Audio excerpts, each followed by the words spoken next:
Backlash is this coming Saturday in Tampa, with the first hour kicking off at 6 p.m. Eastern, simulcasting live on ESPN2.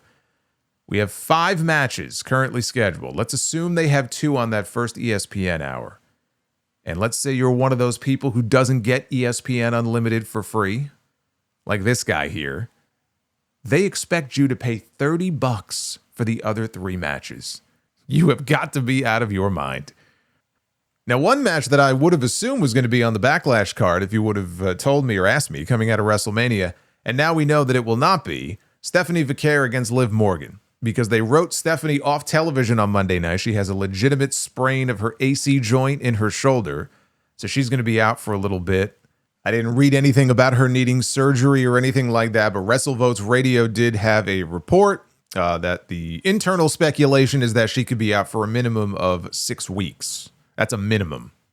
And there is said to be optimism that she could be back in time for SummerSlam. SummerSlam is at the very beginning, like first and second day, I think, of August. So she's going to miss a chunk of time. As of this moment, though, Liv Morgan is not on this show, but these are the matches that we know of. We know that Io Sky will finally get her one-on-one match with Asuka. Now, I have been looking forward to this match for a long time. I still think it's going to be a very good match. This will not hit quite the same way, though, because we are not going to be getting the payoff that we were all hoping to get, unless they pull a last-second Ron Killings on us here, and then Kyrie makes a shocking appearance and helps Io win the match. You can't discount that 100%, but that seems very unlikely at this point. So it's just hollow. You know, it'll be a good wrestling match. I'm still looking forward to it, but it's just, you know, it is what it is. You know, there was a story there, now there isn't, and it's like, let's do the match, and then coming out of the match, I guess we'll just kind of move into a different direction with these 2 women. But I'm going with Io for the win. Danhausen was laid out by The Miz and Kit Wilson on SmackDown on Friday night. And he is going to have to find a partner of his choosing for a tag team match against The Miz and Kit Wilson. Now, this feels like a spot designed for Royce Keys to step in and whoop some ass. Instead, we'll get Jelly Roll. Either way, Teamhausen wins. I don't mind the Danhausen stuff, but fucking hell, man. Like, there is not a single women's title match on this show. Women's world titles or mid-card titles, but they have time for this shit. Maybe they'll add Sol Ruka against Liv Morgan tomorrow night on Raw. Maybe they'll add that to the PLE. I don't know. Sol is on the show tomorrow night. She's going to be signing her Raw contract. But when you really think about it, right? 4 women's championships, not counting the tag belts, and not a single one announced for this show, but they have time for this. We have Sami Zayn challenging Trick Williams for the United States Championship. On SmackDown Friday night, I didn't, again, watch the show live because I was coming home from Los Angeles after the Hog show, so I watched SmackDown after the fact. I was not aware of the gingerbread stuff. This was all new to me when I watched the show back. And I see Sami Zayn in the ring with a giant gingerbread man. It's nobody's in the costume. I don't know what they had underneath, a pole or a mannequin, probably a mannequin, whatever it was. He beat the shit out of the gingerbread man, was ripping shit off of his face. And Trick Williams, the United States champion, had to do a run and he had to make the save for an inanimate object. And then later on in the back, they told Trick, the trainer or the doctor, whoever it was, came out of the locker room and he wanted to know, what's his condition? What's up with the gingerbread man? And the guy just shook his head. They did everything they could. They could not save the gingerbread man. And then later in the show, we had an in memoriam graphic, rest in pieces, for the gingerbread man. Countless wrestlers that have actually worked for this company don't even get a graphic when they die. But the gingerbread man, he gets one. So now they're going to be doing a funeral, I think, on TV this week for the gingerbread man.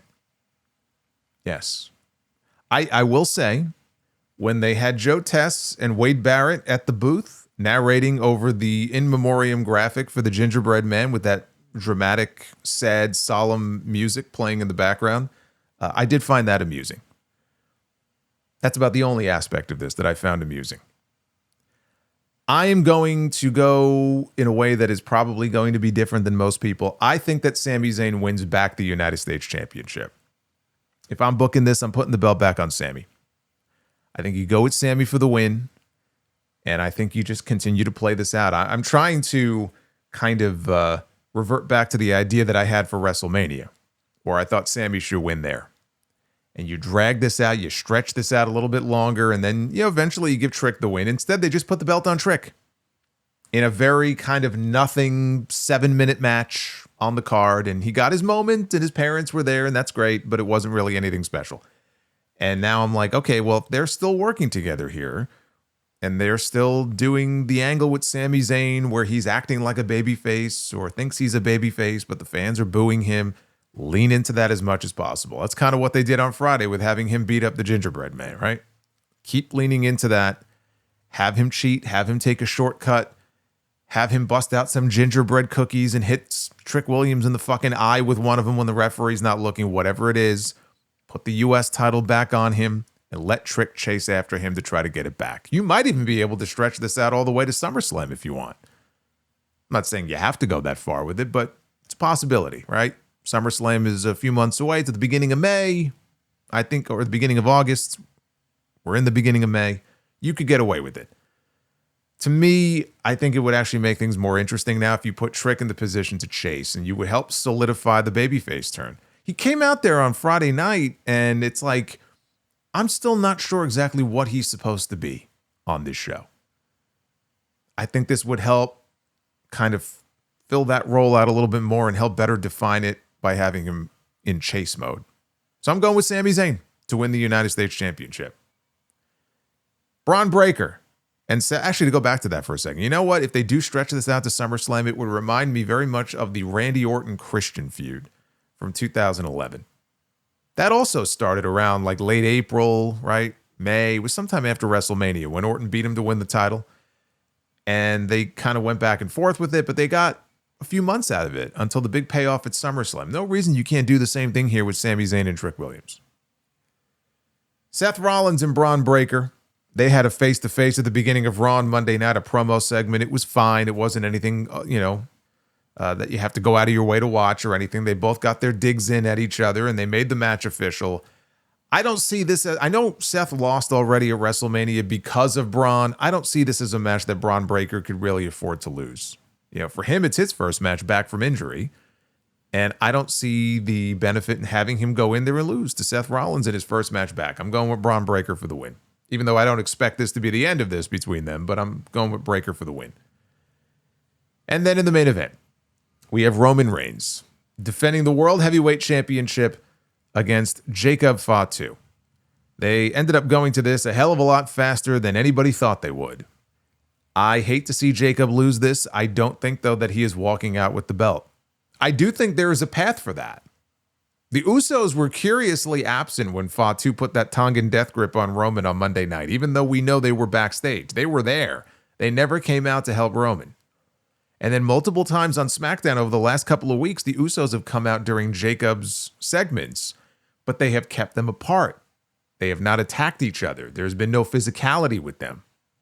The setup is there for a shock title change and the Usos aligning with Jacob Fatu at Backlash.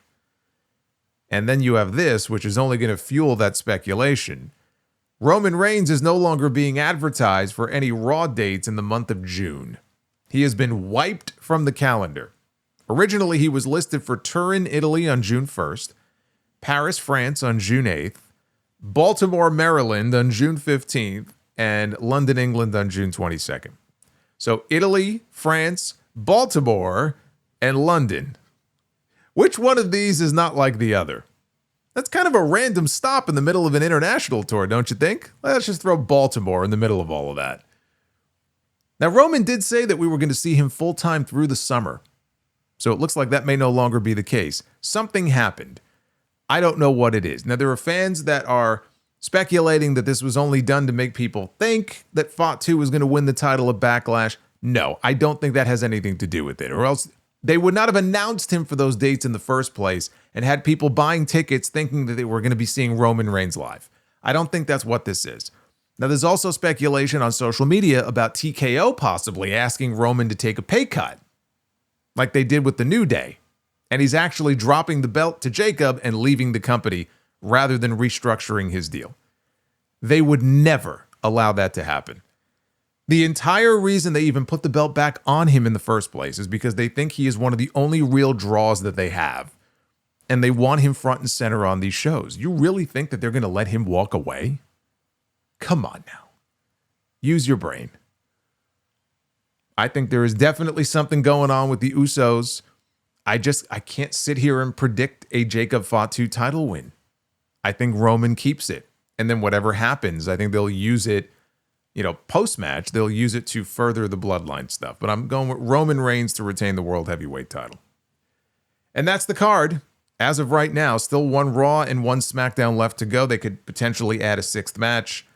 I mean, I was just speculating maybe Liv Morgan and Sol Ruca get set up just to get a women's title match on the show. They have none right now. Hopefully we'll get that sixth match, though.